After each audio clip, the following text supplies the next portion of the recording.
ये बहुत ऊंचे तक जाती है। जो काम वासना है ये छोटी मोटी हस्ती नहीं है, बहुत बड़ा शत्रु है। ये बहुत ऊंचाई तक रहता है, बहुत वर्षों तक रहता है। जब तक भगवान का साक्षात्कार ना हो जाए तब तक ही रहता है।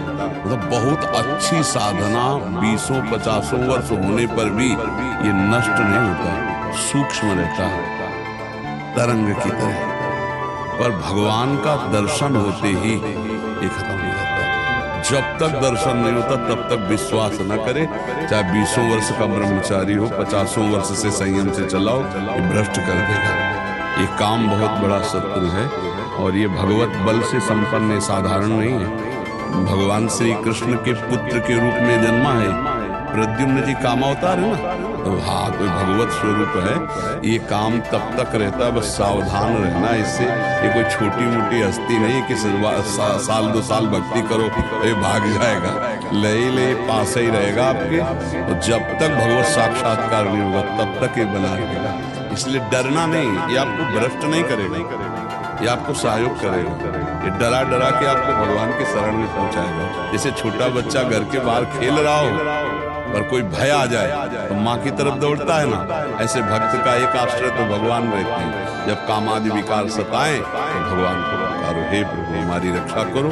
और जहां तक हो सके शास्त्र आज्ञा में रहोगे तो कभी भ्रष्ट नहीं होगे। जैसे किसी माता बहन का किसी भी तरह से एकांत में जिससे हमारा भाव बिगड़ चुका है उससे, या जिससे भाव हमारा बिगड़ सकता है, ऐसे चांस न दिए जाए, फिर भगवान रक्षा नहीं करेंगे। ये भी बात है। जैसे हमारा जिससे भाव बिगड़ चुका है, हमारा संबंध पहले गलत रहा है और उससे हमारा एकांतिक मिलन हो जाए तो हमारा गलत क्रिया हो जाए, या हमें लगता है कि इससे भाव संबंध बिगड़ सकता है तो अपने आप कड़ुआ स्वभाव रखकर दूरी हटाओ, दूरी बनाओ।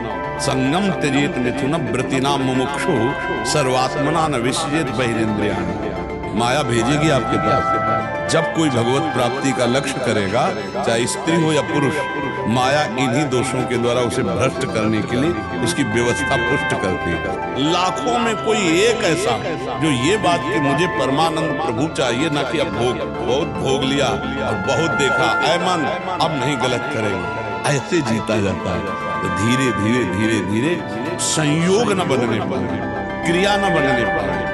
अब मान लो आप गृहस्थ में पत्नी होगी, धर्म पूर्वक पत्नी से यदि सहवास करो तो पाप नहीं माना जाएगा। कभी ऐसी विकलता है आप नहीं सह पा रहे तो भगवान को नमस्कार करके धर्म पूर्वक गृहस्थ में हो। लेकिन पराई माता बहन का अवसर भी आवे तो भी ये बस ये कि आप प्राण त्याग सकते हैं, लेकिन हम गलत आचरण नहीं कर सकते।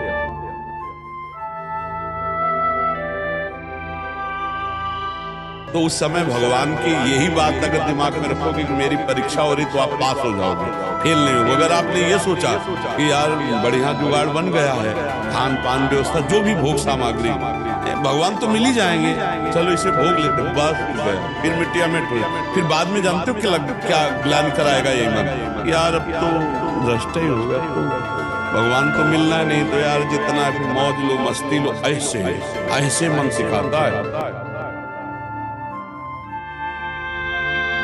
बस ये बात ध्यान रखना कि इस मार्ग में चलने वाले को गिराने के लिए माया प्रश्न रखती है।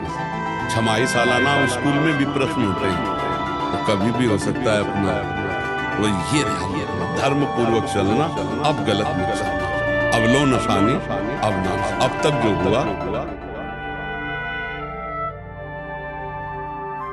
और सत्संग रोज सुनते चल रहना और नाम जप करते रहना, तो सत्संग और नाम जप ये तुम्हें गिरने नहीं देगा।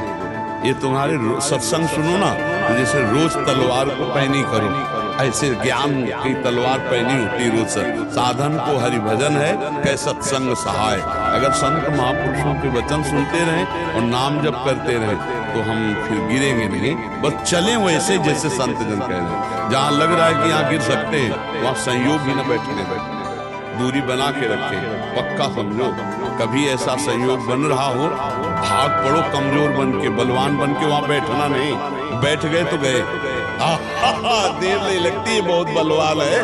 और अगर कमजोर बन के भाग गए तो बच गए। इसमें भागना ही है, उससे लड़ नहीं सकता कोई।